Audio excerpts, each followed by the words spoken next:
রে আমার উম্মতেরা, এ আমার মায়েরা, খালারা, ভাইরা, ভালো করে শুনেন। আল্লাহর নবী বলেছেন যেদিন কিয়ামত কায়েম হবে, হাসরের ময়দান হবে, ওই কিয়ামতের দিন, ওরে সুবহানাল্লাহ, দয়ার নবী বলেছেন যে সেই কিয়ামতের দিন মানুষের মাথার উপরে সূর্য থাকবে, মানুষের ছায়ার জন্য, ছায়ার জন্য আল্লাহ রাব্বুল আমিনের আরশ ছাড়া কিছু থাকবে না। এই 10 দিন 15 দিনকার ঘটনা। ওরে সুবহানাল্লাহ, এত রোদ, এত গরম, এত রোদ, যে রোদে আমরা বাইরে থাকতে পারি না, মাঠে গিয়ে কাজ করতে পারি না, এত গরম, এত রোদ, সুবহানাল্লাহ। কিন্তু বন্ধুরে, আজকে কত কোটি কোটি মাইল উঁচাতে সূর্য আছে, যার রোদ, যার গরম আমরা সহ্য করতে পারি না। কিন্তু নবী বলেছেন উম্মত, যেদিন কিয়ামত কায়েম হবে, হাসরের ময়দান হবে, ওই কিয়ামতের দিন আল্লাহ রাব্বুল আলামিনের আরশ ছাড়া অন্য কোনো ছায়া থাকবে না, মাথার উপরে সূর্য থাকবে। ওরে সুবহানাল্লাহ, তার তাপ, তার গরম এত হবে, মানুষ পাসিনাতে হাবুক ডুবুক করবে, যে যেমন পাপ দুনিয়াতে করবে, কিয়ামতের দিন মানুষ পাপ হিসাবে নিজের পাসিনাতে ডুববে।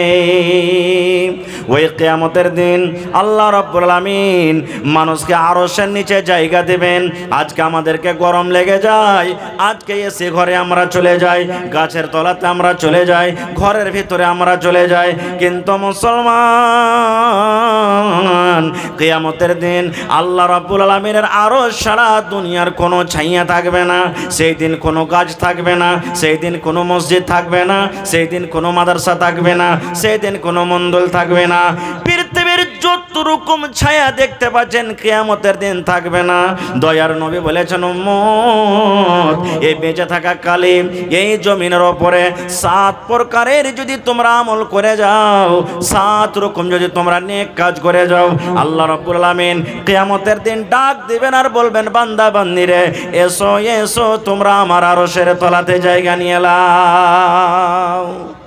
7 প্রকারের যারা দুনিয়াতে আমল করবে, অত কথা আপনাদের সামনে আমার বলার সময় আমি বলতে যাব না, আল্লাহ হায়াত রাখেন, আবার কোনোদিন বলবো। তবে 7 প্রকারের মধ্যে 1 প্রকার লোক কেউ হবে, আল্লাহর নবী বলেছেন, যারা আল্লাহর ডরে, আল্লাহর ভয়ে, রাতের বেলাতে হোক কিংবা দিনের বেলাতে হোক, যে সমস্ত মানুষেরা নর হোক কিংবা নারী হোক, জাহান্নামের কথা মনে পড়ে গেল, দোজখের কথা মনে পড়ে গেল, জাহান্নামের আগুনের কথা মনে পড়ে গেল, কবরের কথা মনে পড়ে গেল, আল্লাহ রাব্বুল আলামিন কিয়ামতের দিন বিচার করবেন, মানুষের হিসাব নেবেন, আল্লাহ রাব্বুল আলামিনের ডর ভিতরে গেড়ে গেল, ভয় ভিতরে গেল। আর ওই ডরের কারণে, ভয়ের কারণে, ওরে সুবহানাল্লাহ, তার চোখের কোনা দিয়ে 1 ফোঁটা পানি ঝরে গেল, আল্লাহর ডরে, আল্লাহর জাহান্নামের ডরে চোখ দিয়ে পানি ঝরে গেল। ওরে সুবহানাল্লাহ, কিয়ামতের দিন নবী বলেছেন, ওই উম্মতেরা, ওই সমস্ত নর নারীরা যারা আল্লাহর ডরে, আল্লাহর ভয়ে যারা চোখ দিয়ে পানি ঝরায়, আল্লাহ রাব্বুল আলামিন কিয়ামতের দিন আরশের তলাতে তাদেরকে জায়গা দান করবেন। নারে তাকবীর। আমরা কোনোদিন জীবনে কেঁদেছি ভাই? নবী বলেছেন, যখন তুমি দোয়া করবে আল্লাহর দরবারে, এমনভাবে তুমি আল্লাহর দরবারে দোয়া করো যেন তোমার চোখ দিয়ে পানি ঝরে। পৃথিবীতে মুসলমান 3 ভাগ পৃথিবীকে করে 2 ভাগ পৃথিবীতে জল আছে, পানি আছে। আজকে দেখেন কত বড় বড় সমুদ্র। ওরে সুবহানাল্লাহ, 40-50 বছর বাদ এই যে দেখেন আপনার নেপালের যে ফাটক আছে, বাঁধ আছে, গেট আছে, 40 বছর পর গোটা 57 গেটকে খুলে দেওয়া হয়েছে। 40 বছরকার ভিতরে এত পানি ছাড়া হয়নি। আজকে দেখেন ভাগলপুর ডুবে গেল, আজকে বাংলাদেশ ডুবে গেল, আজকে অমুক জায়গায় ডুবে গেল, দেখছেন জলে। আল্লাহ রাসূল বলেছেন, উম্মত, জাহান্নামের ভিতরে গোটা পৃথিবীর পানিকে যদি তুমি নিয়ে যে ঢেলে দাও, জাহান্নামের আগুন কিন্তু নিভাবে না। নিভাবে? জাহান্নামের আগুন নিভাবে? 1 ডল পানি যদি আপনি রেখে দেন, আখার ভিতরে আগুন নিমিয়ে যাবে। বন্ধুরে আমার ঘরের ভিতরে আগুন লেগে গেছে, দমকল নিয়ে আসলেন, পানি দিলেন, নিমিয়ে গেল। কিন্তু মুসলমানের ওই আগুন জাহান্নামের ভিতরে আছে। গোটা পৃথিবীর পানিকে যদি নিয়ে যে জাহান্নামের ভিতরে ঢেলে দেন, জাহান্নামের আগুন নিভাবে না। আল্লাহ রাসূল বলেছেন, উম্মত রে, যদি তুমি ওই জাহান্নামের আগুনকে নিমাইতে চাও, তুমি যদি ওই জাহান্নামের আগুন থেকে বাঁচতে চাও, তাহলে তুমি একমাত্র আল্লাহর ভয় করো, একমাত্র আল্লাহকে দেখে ডরাও, এক আল্লাহকে দেখে ভয় করো। উঠতে আল্লাহকে ভয় করো, চলতে আল্লাহকে ভয় করো, কাজে আল্লাহকে ভয় করো, সোয়াতে আল্লাহকে ভয় করো, নামাজে আল্লাহকে ভয় করো, গুনাহ করতে গিয়ে আল্লাহকে ভয় করো। যে কোনো টাইমে তুমি আল্লাহকে দেখে ভয় করো, জাহান্নাম দেখে ভয় করো। আর এই ভয়ের কারণে যদি তোমার চোখ দিয়ে এক ফোঁটা পানি বের হয়ে যায়, এই এক ফোঁটা চোখের পানিতে তোমার জন্য আল্লাহ জাহান্নামকে আল্লাহ নিমিয়ে দেবেন। সুবহানাল্লাহ। তাহলে আল্লাহর ভয় কি জিনিস? একটা বুখারী শরীফের হাদিস আপনাদের সামনে তুলে রাখি। আল্লাহর নবী বলেছেন, এক জামানাতে একটা লোক ছিল, লোকটার কয়েকটা বেটা। হাদিস কিন্তু বুখারী শরীফের, ভালো করে শুনবেন। ওই লোকটার কয়েকটা বেটা। আমরা যখন মরি, বেটা বেটিরাকে ওসিয়ত করি, বেটা রে, আমি মরে গেলে তোর ওই বহিনটাকে কিংবা অমুকটাকে 5,000 টাকা দিয়ে দিস, 1 কাঠা জমিন দিয়ে দিস, ওই মসজিদে 5,000 টাকা দিয়ে দিস, 2,000 দিয়ে দিস। এরকমভাবে আমরা ওসিয়ত করি কি করি না? তো মরার টাইমে ওর বেটারাকে ডাক দিয়ে লোকটা মরবে, ঠিক ওই টাইমখানে বেটারাকে ওসিয়ত করছেন। কি ওসিয়ত? লোকটা বেটারাকে বলছেন, ও আমার বেটারা, ছেলেরা, তোমরা শুনে নাও, আমি হয়তো মরে যাব, আর আমি বেশি দিন বাঁচব না। বেটারে, একটা কাজ করতে হবে রে ধন। আমি যখন মরে যাব, আমার যখন শ্বাসটা বন্ধ হয়ে যাবে, আমার শ্বাস বন্ধ হওয়ার পর খবরদার খবরদার তোমরা আমাকে জমিনে দফন করিও না। মানুষ মরতে গেলে আমরা কোথায় দফন করি ভাই? কবরে, কবরস্থানে, নাকি? কিন্তু লোকটা বলছেন, বেটারে, আমার মায়েরা, খালারা শুনেন, লোকটা নিজের বেটারাকে ওয়াজ করছেন, বেটারে, আমি যখন মরে যাব, আমার মরার পর আমার লাশটাকে খবরদার তোমরা জমিনে দফন করিও না। বেটারা বলছে, হাজি আব্বা, আপনার লাশটা যদি জমিনে দফন না করবো তো কি করব? বলছে, বেটারে, আমার লাশটাকে নিয়ে তোরা চলে যাবি ময়দানে, মাঠে কাঠ জমা করবি, লকড়ি জমা করবি, লকড়ি জমা করবি, বাঁশ জমা করবি, কাঠ জমা করবি, আর লকড়িতে আগুন ধরিয়ে দিবি। আগুন ধরিয়ে দেওয়ার পর আমার এই লাশটাকে তোরা জ্বালিয়ে দিবি, ছাই করে দিবি, পুড়িয়ে দিবি। ছাই করার পর, বেটা ধনেরা, তোমরা শোনো, আমার কিছু ছাই কটাকে নিয়ে কেউ বাতাসে ছিটিয়ে দেবে, কেউ জমিনে পুঁতে দেবে, আর কেউ কিছু ছাই নিয়ে তোরা সমুদ্রে, নদীতে ভাসিয়ে দেবে। বেটারে বলছি, আব্বা গো, কেন এই কাজ করব? আপনার লাশটাকে কেন ভাসিয়ে দিব গো আব্বা? কেন এরকম কাজ করব? কেন আপনি জ্বালাইতে বলছেন?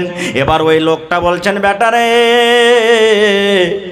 আমি জীবনে কোনো দিন ভালো কাজ করতে পারিনি রে ধন। জীবনে নামাজ কি জিনিস, জীবনে রোজা কি জিনিস, জীবনে নেকি কি জিনিস আমি জানি না। জীবনে ভালো আমল কাকে বলে যাবি না। জীবনটা আমার গুনার কাজে কেটেছে, জীবনটা আমার গুনার কাজে কেটেছে রে বেটা। আমি কোনোদিন মরার ভয় করিনি, আল্লাহকে দেখে কোনোদিন ডরাইনি, আল্লাহর জীবনে কোনোদিন আমার ভয় হয়নি। কিন্তু ধন রে, এখন আমি মরে যাব, এই মরার টাইমে, মরার সময়তে আমাকে আল্লাহকে বলে ভয় হয়েছে, ডর হয়েছে। আমি আল্লাহর দরবারে খালেস নিয়াতে তওবা করছি। বেটারে, আমার লাশটাকে জ্বালিয়ে দিবি রে ধন। যদি আল্লাহ রাব্বুল আমিন ক্ষমতা রাখেন, কিয়ামতের দিন যদি আল্লাহ আমাকে জীবিত করে দেন, তাহলে আল্লাহ রাব্বুল আমিন যখন আমাকে হিসাব করবে, আমি হিসাবের জবাব দিতে পারবো না। আমাকে যখন প্রশ্ন করবে, প্রশ্নের আমি উত্তর দিতে পারবো না। এই জন্য রে ধন, আমাকে তোরা জ্বালিয়ে পুড়িয়ে ছাইকে দফন করে দেবে, যেন আমার আল্লাহ আমাকে খুঁজে না পায়। বলছে, বেটারে, দফন করবি না, এই লাশটাকে জ্বালিয়ে ছাইকে পুঁতে দিবি, পানিতে ভাসিয়ে দিবি। না হলে যদি আমাকে না জ্বালাস, আমার আল্লাহ যদি ক্ষমতা রাখেন, কিয়ামতের দিন আমাকে জীবিত করে হিসাব ধরবে, আমি হিসাব দিতে পারবো না, জাহান্নাম আমাকে যেতে হবে, আমাকে পুড়িয়ে দিবি আর ছাই ভাসিয়ে দিবি যেন আমার আল্লাহ আমাকে খুঁজেই না পাই। বলেন তো, ছাইগালা ভাসিয়ে দেওয়ার পর, পুড়িয়ে দেওয়ার পর আল্লাহ তাকে দ্বিতীয়বার জীবিত করার ক্ষমতা রাখেন কি রাখেন না? জোরে বলেন, রাখেন। আপনাদের বিশ্বাস আছে না নেই? আছে। সুবহানাল্লাহ। মত একটা এমন জিনিস ভাই, সবাই দেখে ভয় করে নাকি?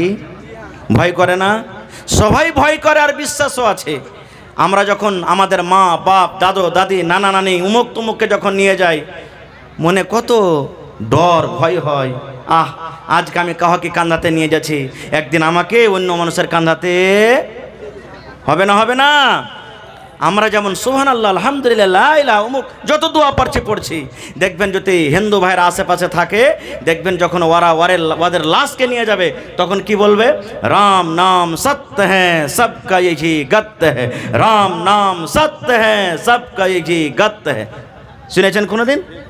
তারা বলে রাম নাম সত্য হ্যাঁ, রাম যাকে আমরা বলি আল্লাহ, আল্লাহ হলো সত্য, ভগবান হলো সত্য, সবকা यही গত্য হ্যাঁ। এই যে লাশটাকে নিয়ে যাচ্ছি এটা হলো সত্য, একদিন সবারই সাথে ঘটবে।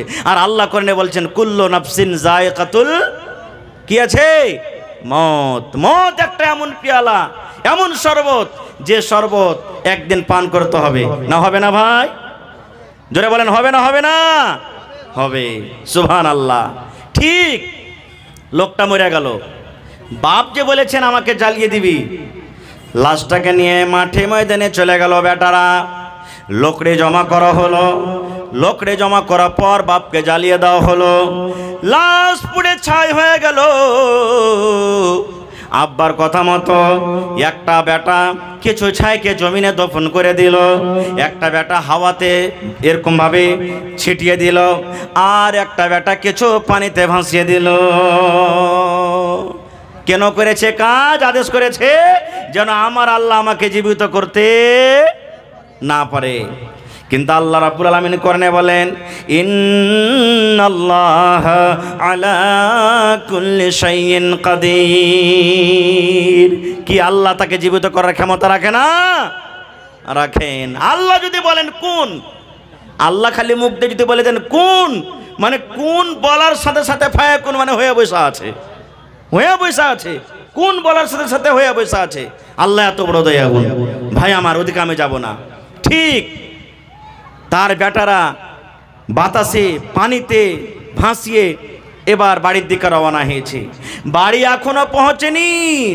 আল্লাহ রাব্বুল আলামিন বাতাসকে অর্ডার করলেন, এ বাতাস শোন, এই পানি শুন, পানি রে তোকে আমি এই জন্য তৈরি করেছি রে, পানি শ্রেষ্ঠ করেছে যে তুই একটা জিনিসকে অন্য জায়গাতে ফাঁসিয়ে নিয়ে চলে যাবে, এটা তোর ক্ষমতা আছে, আমি তোকে এটা পাওয়ার দিয়েছি। জমিন শোন, তোর ভিতরে যখন কোনো জিনিস গাড়া হয়, দফন করা হয়, তুই ওকে কলিয়ে দেবে, সরিয়ে দেবে। কিন্তু রে শুন, পানি শুন, এই বাতাস শুন, আমি আল্লাহ রাব্বুল আলামিন অর্ডার করি এই লোকটার ছাই, এই যে তার ছেলেরা ছাইগুলাকে তোরকে ভিতরে ছেড়ে দিয়েছি, এই বাতাস শোন, এই মাটি শোন, এই পানি শোন, সমস্ত ছাইগুলাকে তোরা এক জায়গাতে জমা করে দে। আচ্ছা বলেন তো, মাটি বাতাস পানি আল্লাহর কথা শুনে কি শোনে না? জোরে বলেন। আচ্ছা আপনারা বলেন তো, কোন নবীকে আগুনে ফেলে দেওয়া হয়েছিল? হযরত ইব্রাহিম আলাইহিস সালামকে আগুনে ফেলে দিলেন। যখন আগুনে ফেলবেন ওই টাইমে আল্লাহর ফেরেশতারা আইসা ইব্রাহিম নবীকে বলছেন, ইব্রাহিম আপনি যদি একবার বলেন এক ফুঙ্গে সমস্ত আগুনকে নিভিয়ে দেব। কিন্তু ইব্রাহিম নবী কি বলেছিলেন? রে ফেরেশতার দল, তোমাদের সাহায্যর আমার দরকার নয় রে, এই আগুন দেখে আমি ভয় করি না, ডরাই না, কারণ আল্লাহ রাব্বুল আমিন যদি আমাকে বাঁচাতে চাহেন, আল্লাহ রাব্বুল আমিন ডাইরেক্ট দেখছেন, আল্লাহ রাব্বুল আমিন আমাকে বাঁচিয়ে দেবেন। যেমন এই কথাটা বলা, আল্লাহ রাব্বুল আমিন এবার আগুনকে ডাক দে বলছেন, ইয়া নার, কি ডাক দে বলছেন? ইয়া নার, নার মানে হলো আগুন, এ আগুন কুনি বারাদাও ওয়া সালামান আলা ইব্রাহিম, এ আগুন আমার ইব্রাহিমের ওপরে তুমি ঠান্ডা হয়ে যাও, সালামতিওয়ালা হয়ে যাও। আগুন রে তুমি এত ঠান্ডা হয়ে যাও না যে আমার ইব্রাহিম ঠান্ডার কারণে যেন মরে না যায়, আর আগুন তুমি এত গরম হয়ে যাও না যে তোমার গরমের কারণে যেন পুড়ে না যায়। তুমি সালামতি হয়ে যাও যেন আমার ইব্রাহিম পোড়া দূরের কথা তার শরীরের একটা রোঁয়া পর্যন্ত না পড়ে। ইব্রাহিম নবী পুড়েছিলেন, জোরে বলেন পুড়েছিলেন। তাহলে আগুন কার কথা শুনলে? জোরে বলেন আল্লাহর কথা। আর আগুন তো আগুন দূরের কথা, সমুদ্রের মাছ পর্যন্ত আল্লাহর কথা শুনেছেন, শুনেনি? জোরে বলেন শুনেছে কে শুনেনি? কোন নবীকে মাছে গিলেছিল? ইউনুস নবীকে। মাছে তো গিলে নিলে ভাই, কিন্তু হজম করতে পারে না, মাছ ইদিক উদিক টাপিয়ে বেড়ায়।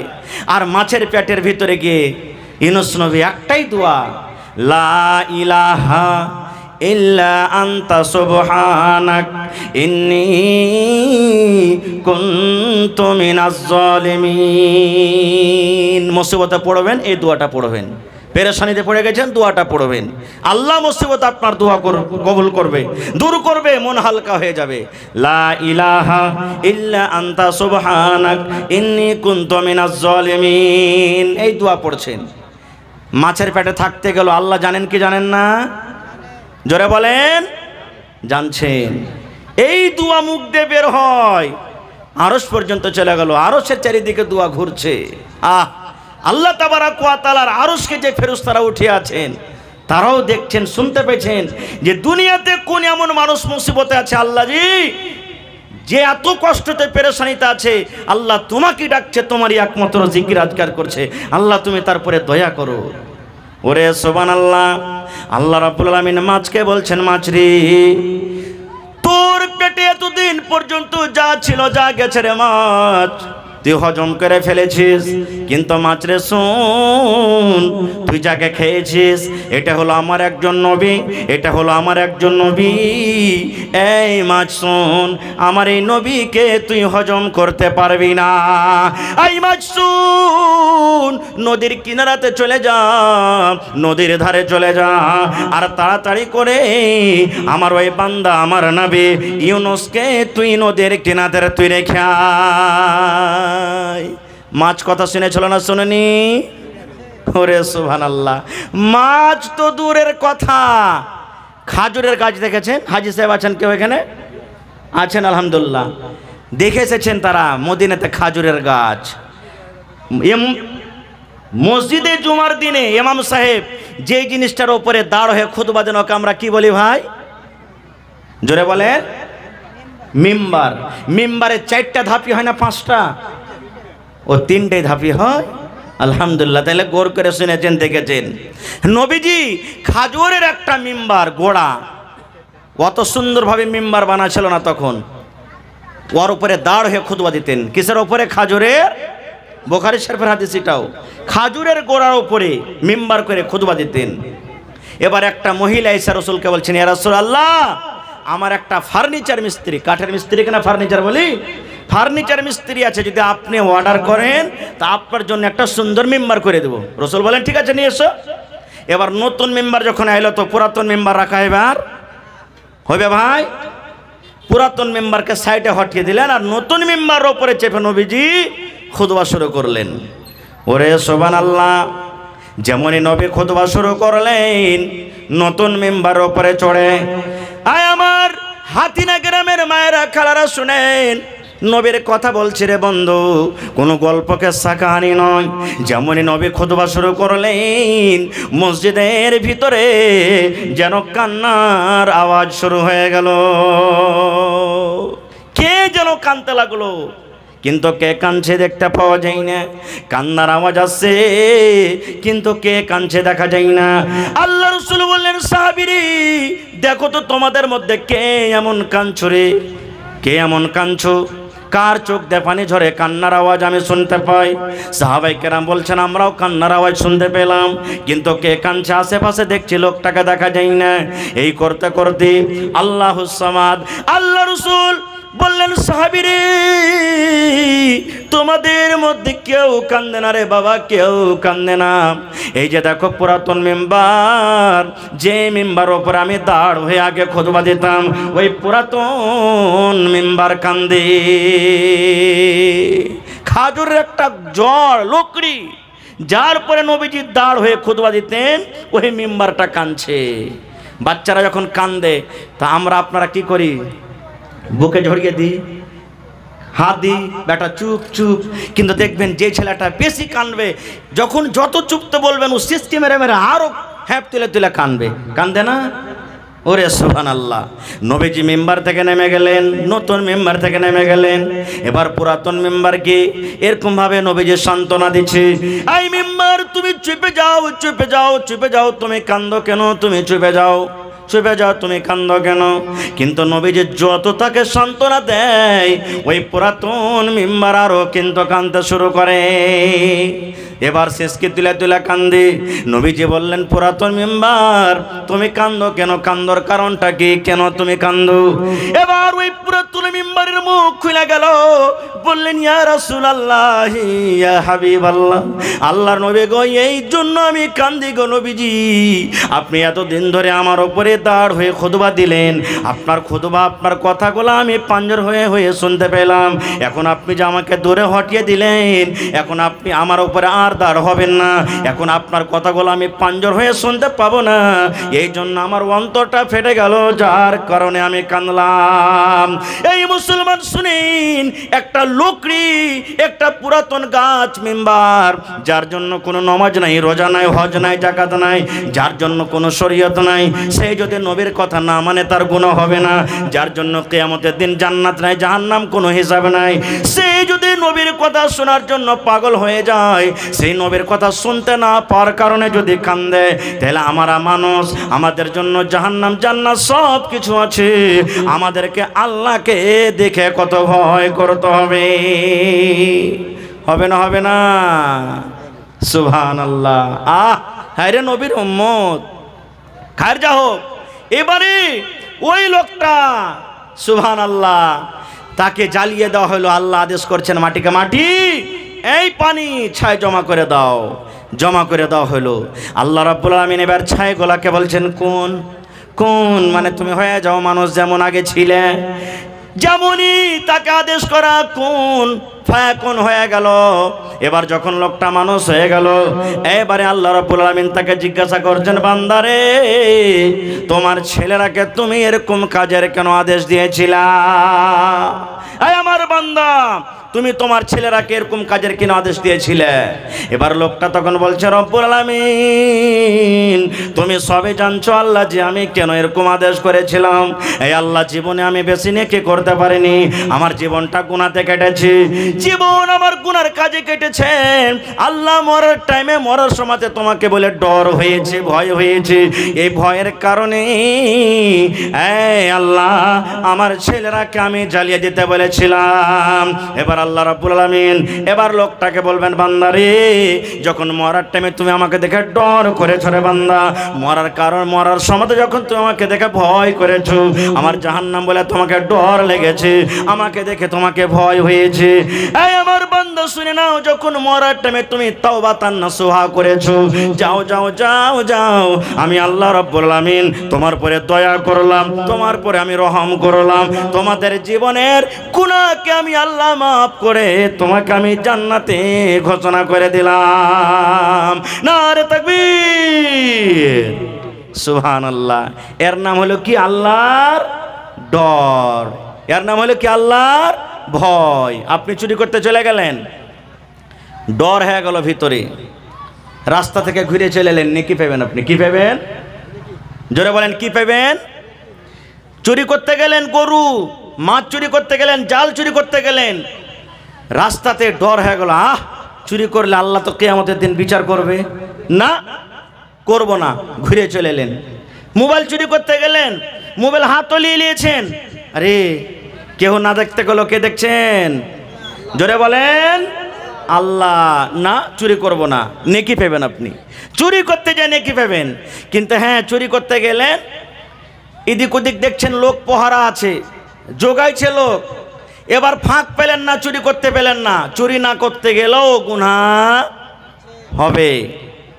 কারণ ফাঁক পেলে তো ছাড়বেন না আপনি। ফাঁক পেলেন না বলে চুরি করলেন না, ফাঁক পেলেন না বলে চুরি করলেন না, ফাঁক পেলে তো চুরি করে নিতেন। এই জন্য রাসূল বলেছেন গুনাহ হয়ে যাবে। একটা বুখারী শরীফের হাদিস বলছি। এই যুবক ভাইয়েরা, এই যৌবনকালটাকে কামে লাগান ভাই। আল্লাহর নবী বলেছেন বনি ইসরায়েলে 3টা লোক ছিল। কয়টা লোক ভাই? জোরে বলেন। 3 জন লোক সফর করছেন, রাস্তা দিয়ে হাঁটছেন, হঠাৎ কোন দিক থেকে ঝড় বৃষ্টি পানি চালু হয়ে গেল। লম্বা হাদিস, ছোট্ট করে বলবো। পানি যদি হয় আশেপাশে বাড়ি আমরা দেখবো না? দেখবো না? গাছের তলাতে যাব না? যাব না?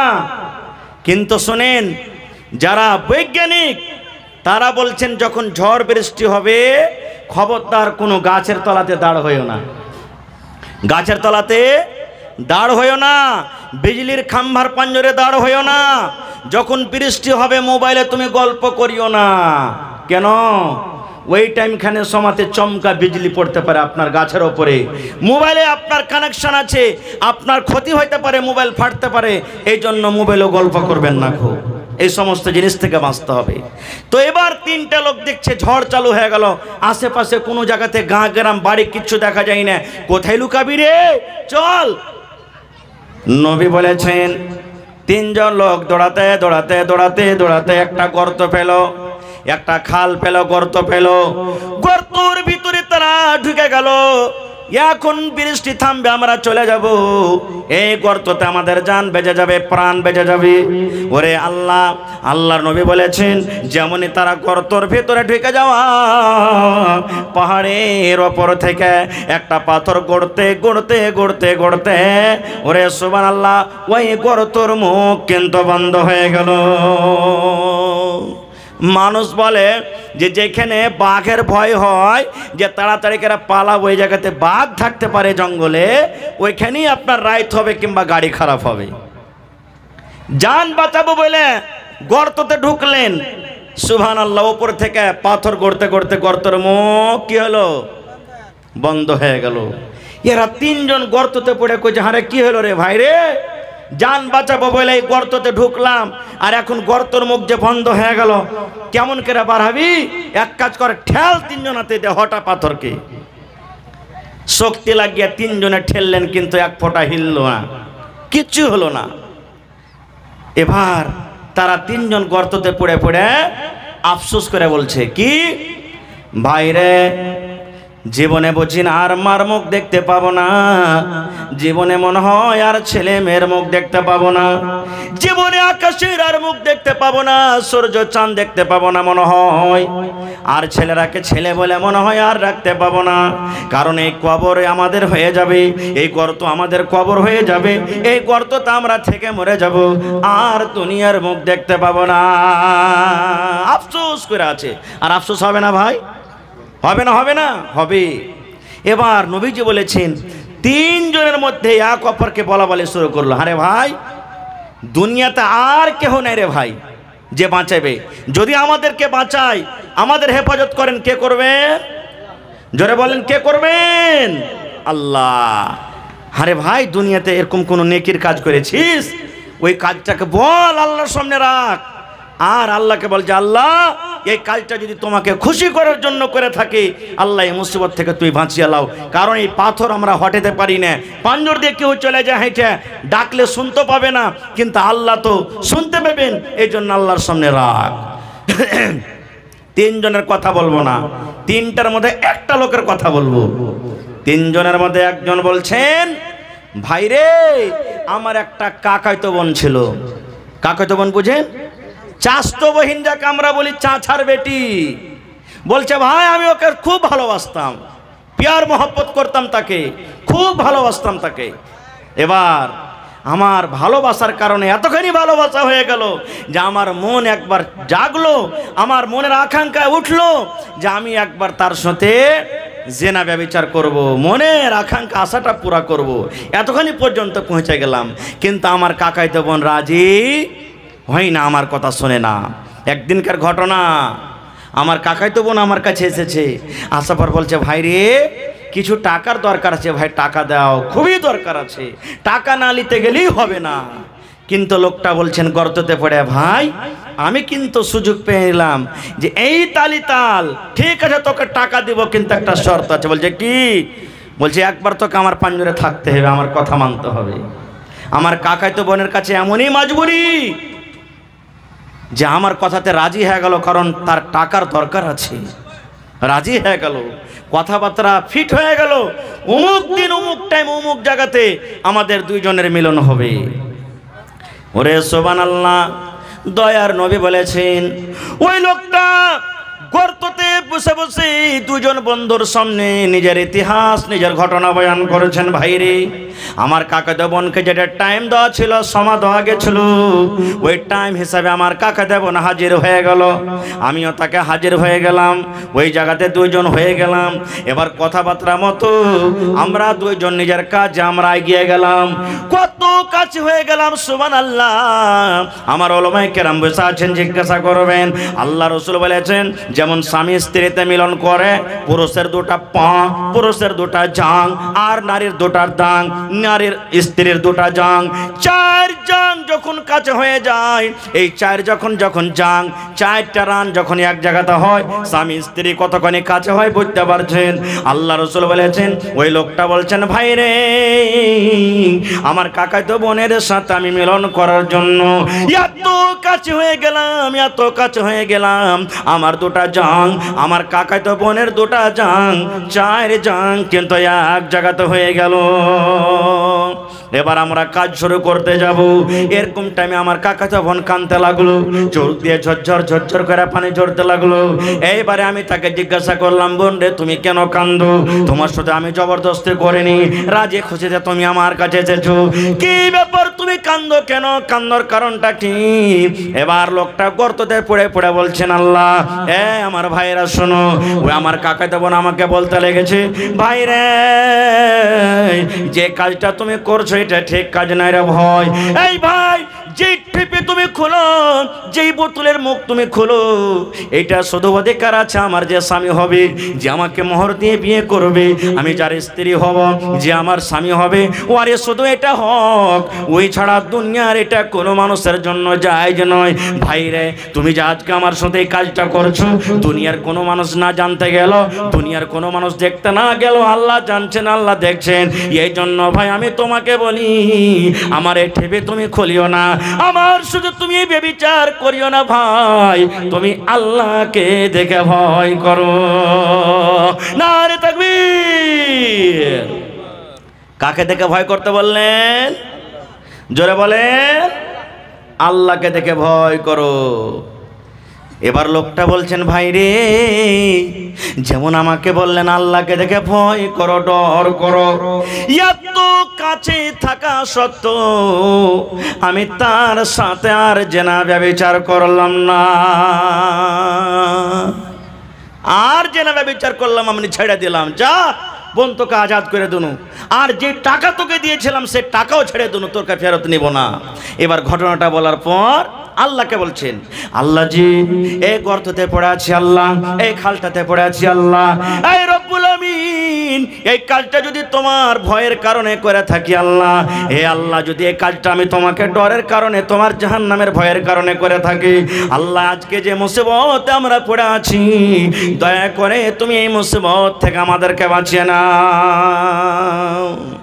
দয়ার রাসূল বলেছেন যে যেমনই এই নিজের ঘটনাটা আল্লাহর সামনে রাখা, পাথর, যেই পাথর তিনজনে হটাতে পারলো না, এক চুল পরিমাণ হটলো না, পাথর সরসর সরসর করে হটতে হটতে তিন ভাগ করে এক ভাগ পাথর আপনি ফুটে গেল। দেখলেন, আল্লাহকে দেখে যদি ডরান, আল্লাহকে দেখে যদি ভয় করেন, আল্লাহ তাবারাক ওয়া তাআলা দুনিয়ার মুসিবতও আমার আপনার আল্লাহ দূর করে দিবেন। যেমন এই ঘটনা থেকে আমরা বুঝতে পারলাম। আর একটু আগা চলেন, আল্লাহ রাব্বুল আমিন এই পৃথিবীতে জান্নাতের অনেক নিয়ামত দান করেছেন। তার মধ্যে হলো একটা কি দুধ। দুধ হলো আল্লাহর একটা বড় নিয়ামত। আপনার এলাকাতে যারা দুধ বাড়িতে রাখছে বা বেচছে, দইয়েরকে দিচ্ছে, পানি মিশাল করে না ভাই? কিন্তু এটা গুনার কাজ, পাপের কাজ। দুধে পানি মিশাল করিয়েন না ভাই জীবনে। হ্যাঁ, বাড়িতে খাইবেন মিশাল করেন, মানা নাই। 1 কিলো আছে, 1 কিলো পানি মিশাল করে দেন, বাড়িতে না খাইবেন বেশি করার জন্য। কিন্তু দুধে পানি মিশাল করব আর দিয়ে বিক্রি করব, বেশি ওজন হবে, টাকা বেশি হবে, এটা হলো গুনার কাজ, হারাম, এটা চলবে না। খুব হায়রা তোমার ফারুক রাদিয়াল্লাহু তাআলা আনহু যখন খলিফা হলেন, রাস্তা দিয়ে একদিন হেঁটে চলেছেন, গ্রামে গ্রামে হাঁটছেন।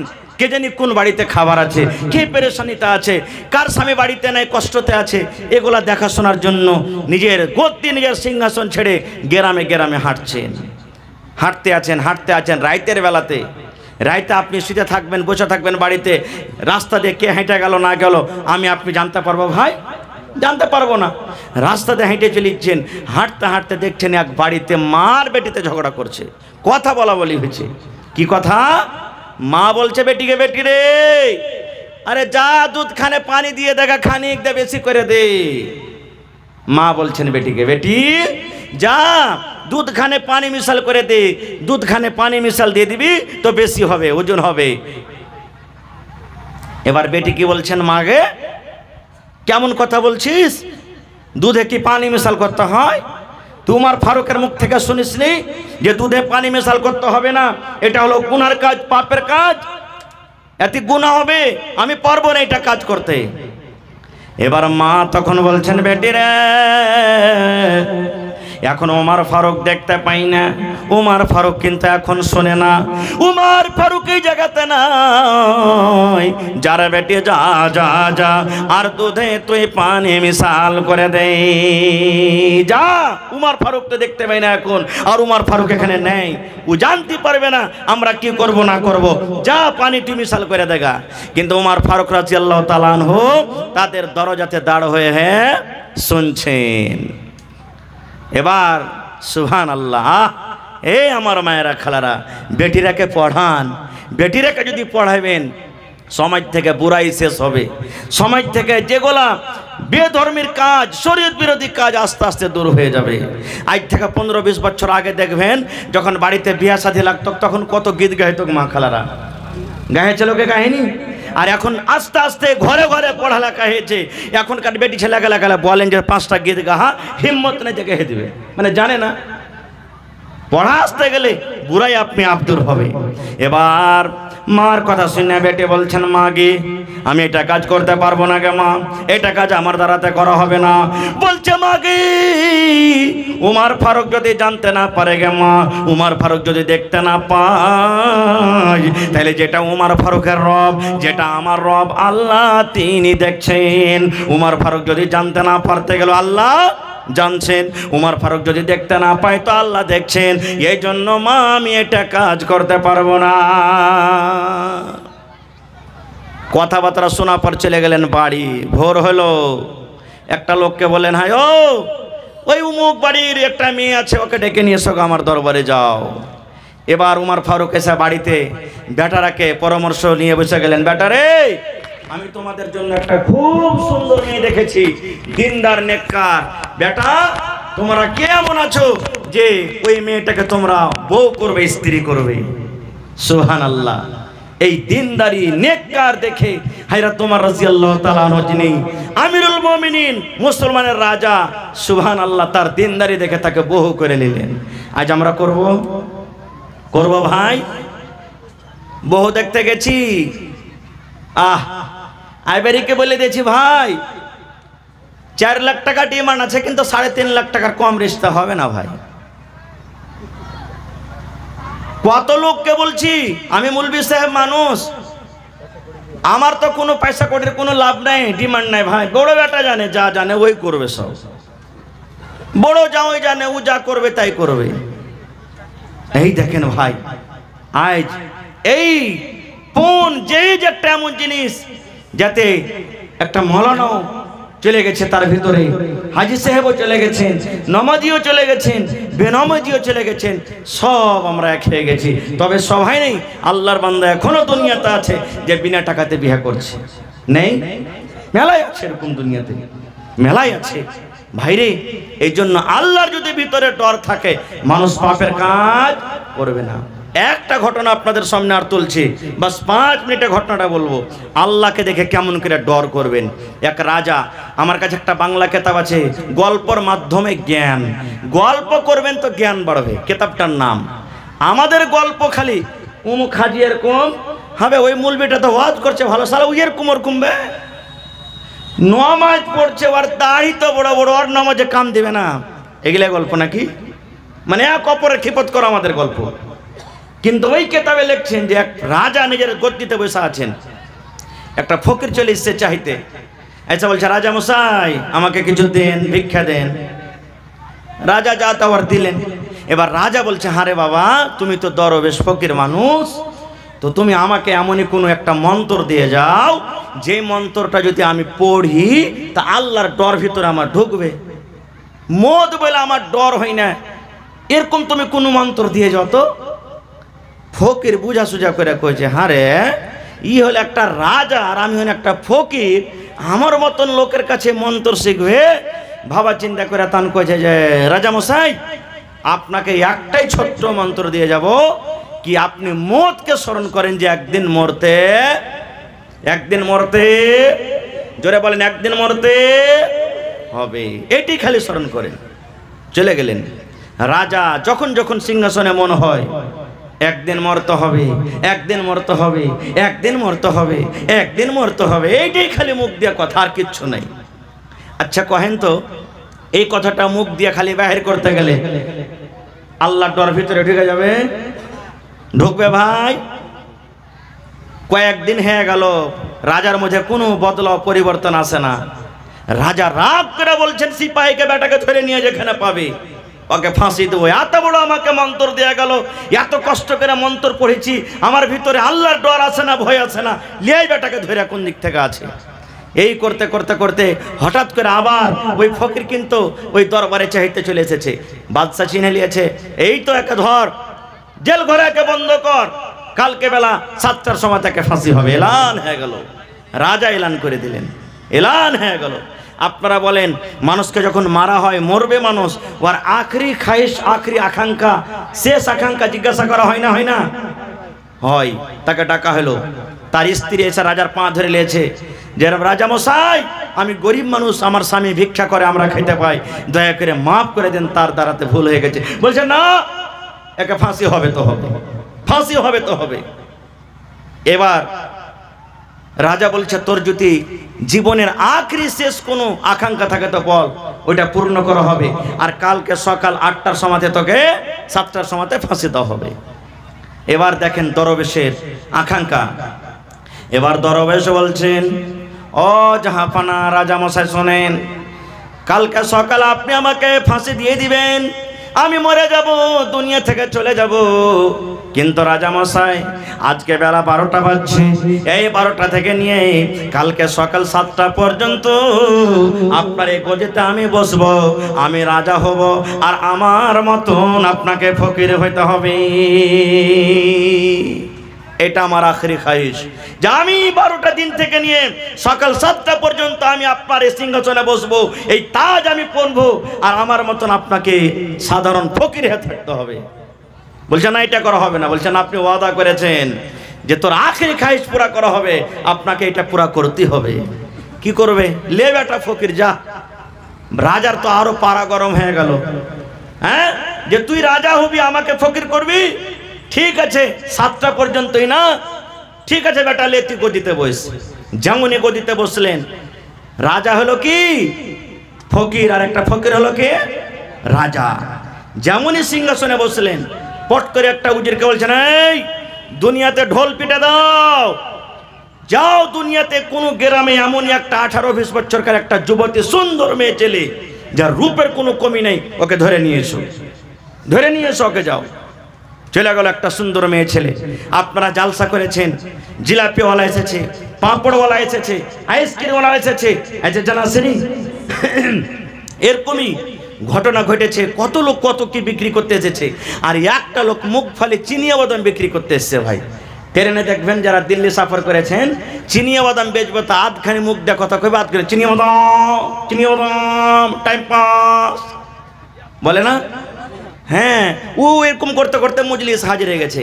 এবার ওই নতুন রাজা যে ফকির বলছে একটা উজির, এই বেটাকে ধরো, একে জেলে বন্ধ করো, কালকে 6টার সময় তাকে ফাঁসি হবে, আমার এটা আদেশ। আমাকে 7টাতে হবে, একে কয়টাতে হবে? 6টাতে হবে। যাও ধরো, একে জেলে বন্ধ করো। ওই কটকটিওয়ালা মুখ ফালিওয়ালার স্ত্রী এসে পা হাতলে পড়ে গেছে, জাহাপানা মাফ করে দেন, আমি গরিব মানুষ, মাফ করে দেন। বলছে না, একে 6টার সময় ফাঁসি দেওয়া হবে। জেলে বন্ধ হয়ে গেল, সন্ধ্যা হয়ে গেল। সুন্দরী মেয়ে ছেলেকে বাদশার সামনে হাজির করে দেওয়া হলো। এবার নতুন রাজা ওই মেয়ে ছেলেটাকে বলছেন, ও আল্লাহর বান্দি, তোমাকে একটা কাজ করতে হবে। বলছে এখন কয়টা বাজলো? বলছে এখন সকাল, এখন সন্ধ্যা 6টা হয়ে গেল। বলছে আল্লাহর বান্দিরি, এই জেল ঘরে, ঘরের ভিতরে একটা চিনিয়া বাদামওয়ালাকে বন্ধ করা আছে, একটা কটকটিওয়ালাকে বন্ধ করা আছে রে আল্লাহর বান্দি। একটা চিনিয়া বাদামওয়ালাকে ঘরের ভিতরে বন্ধ করে দেওয়া হয়েছে। সকাল 6টার সময় তাকে ফাঁসি দিয়ে দেওয়া হবে, সকাল 6টার সময় তাকে ফাঁসি দিয়ে দেওয়া হবে। আয় আল্লাহর বান্দি, এখন সন্ধ্যা 6টা থেকে নিয়ে সকাল 6টা পর্যন্ত একবার তার সাথে তোমাকে জেনে ব্যভিচার করতে হবে, তাকে তোমার রূপে, তোমার ময়ের জালে তাকে ফাঁসাইতে হবে। যাও ওই ঘরের ভিতরে তুমি চলে যাও, যত টাকার দরকার তোমাকে টাকা দেওয়া হবে, কিন্তু তোমার রূপে একবার তাকে নিয়ে আসতে হবে, তোমার জালে তাকে একবার ফাঁসাইতে হবে। ভাই, সুন্দরী মেয়ে ছেলের জাল থেকে বাঁচাটা সহজ যে ভাই, বাঁচাটা সহজ। সুবহানাল্লাহ, ইমাম ডগমগিয়ে যাবে ভাই, হবে না? ইমাম ডগমগিয়ে যাবে। সুবহানাল্লাহ। এবারে পাঠিয়ে দিলেন ঘরে কটকটিওয়ালা, কেহ নাই, অন্য মানুষ। আরে মেয়ে ছেলেটাকে সুন্দর ভালো কাপড় পিন্দে ঘরের ভিতরে ঢুকিয়ে দিলে। আর রাজা বলে দিলেন, এই আল্লাহর বান্দি, যত টাকার তোমার দরকার সকালে তোমাকে মুহমাঙ্গা টাকা দিয়ে দিব, কিন্তু একটা কাজ তোমাকে করতে হবে, কি? যে এই সন্ধ্যা 6টা থেকে নিয়ে সকাল 6টা পর্যন্ত একবার তোমাকে নিজের জালে তাকে নিয়ে আসতে হবে। মেয়ে ছেলেটা হাসতারা বলছে, আল্লাহ যত আমাকে রূপ দিয়েছে, 1 সেকেন্ডের কাজ এটা, আমার 1 মিনিটের কাজ। যে ঠিক আছে যাও। তারা দুজন চলে গেল। এবার নতুন রাজা পুরাতন রাজাকে বলছে, রাজা মশাই, আজ আপনাকে বিছানা শুতে দেবো না, চলেন আমার সাথে। বলছে কোথায়? বলছে আমরা ওই ঘরের ভিতরে একটা জ্বালানা আছে, একটা সুন্দর একটা ছেত্র আছে ছোট্ট করে, ওই ছেত্র দিয়ে আমরা দেখবো যে তারা দুইজন ঘরের ভিতরে কি করছে। হ্যাঁ, পুরাতন রাজা বলছেন, আল্লাহ তোর চক্করে পড়ে কি ভেজাল লাগলো, ঠিক আছে চল। চলে গেল। ওরা কিন্তু দুজন জানে না ঘরের ভিতর থেকে যে দুইজন রাজা আমাদেরকে দেখছেন। এবার ওই মহিলা, ওই বেটি ছেলেটা, এবার ওই ছেলেটাকে বলছে, রে চিনিয়া বাদামওয়ালা, এই কটকটিওয়ালা, আমি একটা সুন্দর মহিলা, সুন্দর বেটি ছেলে, আয় তুই আমার কাছে একবার আয়, আমার কাছে তুই আয়, আমার সাথটা তুই নিয়ে নে, আমার কাছে থেকে তোর মনের আকাঙ্ক্ষাটাকে একটা পূর্ণ করে নে। এবার চিনিয়া বাদামওয়ালা বলছেন, না না না না না না, আমি এটা কাজ করতে পারবো না, আমি তোমার সাথে যাব না, আমি তোমার কথা শুনবো না। এই করে করে রাত 2টা হয়ে গেল, 3টা হয়ে গেল, ফজরের আজান হয়ে গেল, আসসালাতু খায়রুম মিনান নাওম, ফজরের আজান হইতে লেগেছে। এবার ওই মেয়ে ছেলে বলছে, চিনিয়া বাদামওয়ালা রে, সকাল 6টাতে তোকে ফাঁসি হয়ে যাবি, জীবনের স্বাদটা তুই একবার নিয়ে আলে রে, আমি একটা কি জিনিস, আমি একটা কেমন মাল, আয় তুই আমার কাছে আয়, একবার সামান্য জেনা করে নে, আর তুই জীবনে কোনোদিন স্ত্রীর মুখ দেখতে পাবি না, স্ত্রীর কাছে থাকতে পাবি না, আয় আয় আয়, শেষ দেখা আমার কাছে তুই করে নে। এরকম ভাবে কান্নাকাটা করে, কিন্তু ওই লোকটা চিনিয়া বাদামওয়ালার চোখ দিয়ে ঝরঝর ঝরঝর করে পানি ঝরার বলে, আল্লাহর বান্দে রে, তুমি আমার কাছ থেকে দূরে থাকো, দূরে থাকো, কারণ তোমার সাথে আমি এই পাপ করতে পারবো না। আর নতুন রাজা, পুরাতন রাজা গোটা রাত কেটে গেল, তারা ওই সুরাক দিয়ে ছিদ্র দিয়ে তারা কিন্তু দেখি।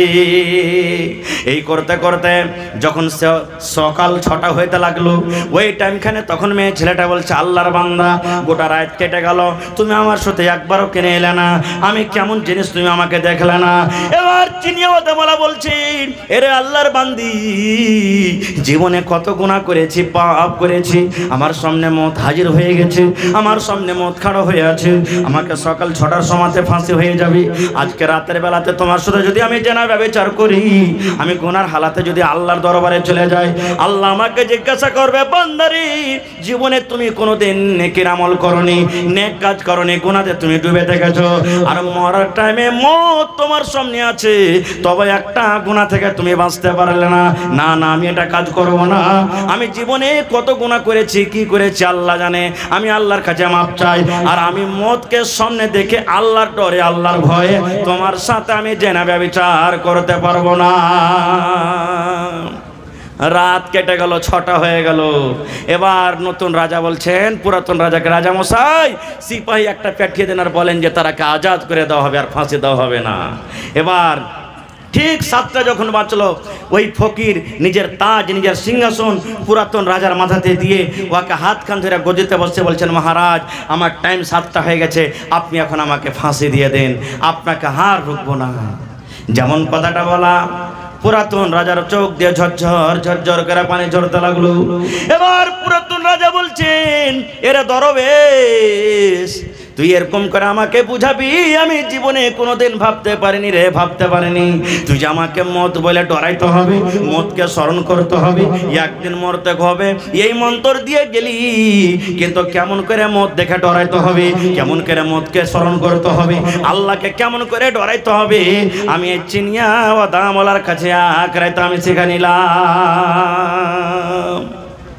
ভাই আমার, অনেক ঘটনা আছে এরকম।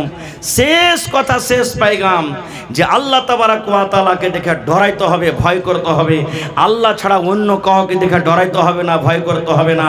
আল্লাহকে ডরাবেন, আল্লাহকে দেখে ভয় করবেন, জাহান্নামের ভয় হবে, তাহলে দুনিয়ার পাপ থেকে আমি আপনি দূরে থাকতে পারবো।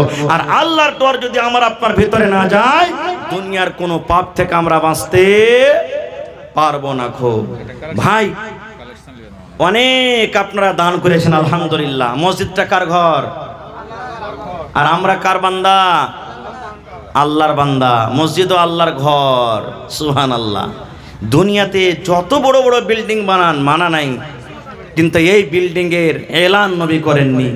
1400 বছর আগে নবী এলান করে দিয়েছেন, মান বানা লিল্লাহি মসজিদান বানাল্লাহু লাহু বাইতান ফিল জান্নাহ। এই ইমানদার বান্দা বান্দিরা তোমরা শুনে নাও, আল্লাহকে রাজি করার জন্য, আল্লাহকে খুশি করার জন্য দুনিয়াতে যদি তোমরা আল্লাহর ইবাদতখানা মসজিদ বানিয়ে দাও, আল্লাহ রাব্বুল আলামিন তোমাদের জন্য জান্নাতের ভিতরে এখন ঘর বানিয়ে দেবেন।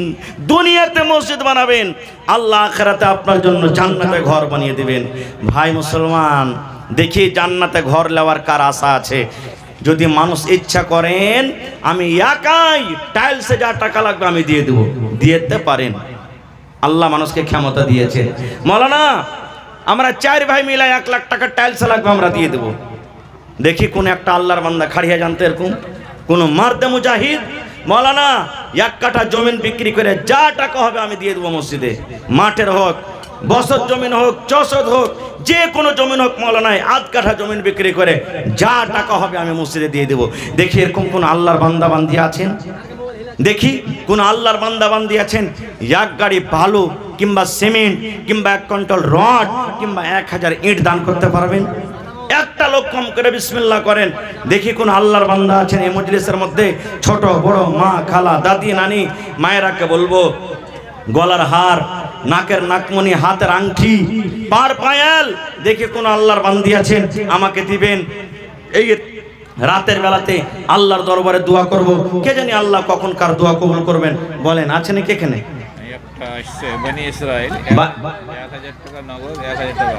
মাশাআল্লাহ, বানি ইসরাইল সাহেব 1000 টাকা নগদ আর 1000 টাকা বাকি। মাশাআল্লাহ। আইছেন বানি ইসরাইল ভাইয়ের জোড়া আর কেউ হবেন না? কোন আল্লাহর বান্দা আর একটা কেউ হবেন না যে মাওলানা আমিও 2000 টাকা দিব? দেখি কোন আল্লাহর বান্দা আছেন? কয় ওয়াক্তের নামাজ আছে ভাই? কয় ওয়াক্তের নামাজ ফরজ? 5 ওয়াক্ত নামাজ। দেখি 5টা লোক 5000 করে, 2000 করে, 1000 করে। দেখি কোন আল্লাহর বান্দা আছেন দান করবেন? একটু আসেন তো ভাই। মাশাআল্লাহ, জাযাকাল্লাহ। রব্বানা যালামনা আনফুসানা ওয়া ইল্লাম তাগফির লানা ওয়া তারহামনা লানাকুনান্না মিনাল খাসিরিন। এই আল্লাহ, বানি ইসরাইল সাহেব 2000 টাকা আল্লাহ তোমার ব্যাংকে জমা করে দিলেন। 2 লক্ষ টাকা মনে করে তুমি কবুল করে নাও। মনের আশাকে আল্লাহ পুরা করো। রোজ রোজ করে আল্লাহ বরকত দাও, কামাই কামাইতে আল্লাহ বরকত দাও। হে রব্বুল আমিন, মা বাপ, দাদা দাদি, নানা নানি, শ্বশুর শাশুড়ি যারা বেঁচে আছে ভালো রাখো, আর যারা কবরে চলে গেছে আল্লাহ তারকে কবরে তুমি জান্নাতের বিছানা দিয়ে দাও। রব্বানা তাকাব্বাল মিন্না ইন্নাকা আনতাস সামিউল আলিম। আমিন। আচ্ছা আচ্ছা, কিছু লোক বাকি আছেন ভাই। ওই বাকি যারা আছেন নাম ডাকছি, একটু মেহেরবানি করে 2-4 মিনিট আমার কাছে একটু আসেন ভাই, আর যা পারবেন আপনি দিয়ে যান। বিসমিল্লাহ। মোহাম্মদ তাজু কি নাম?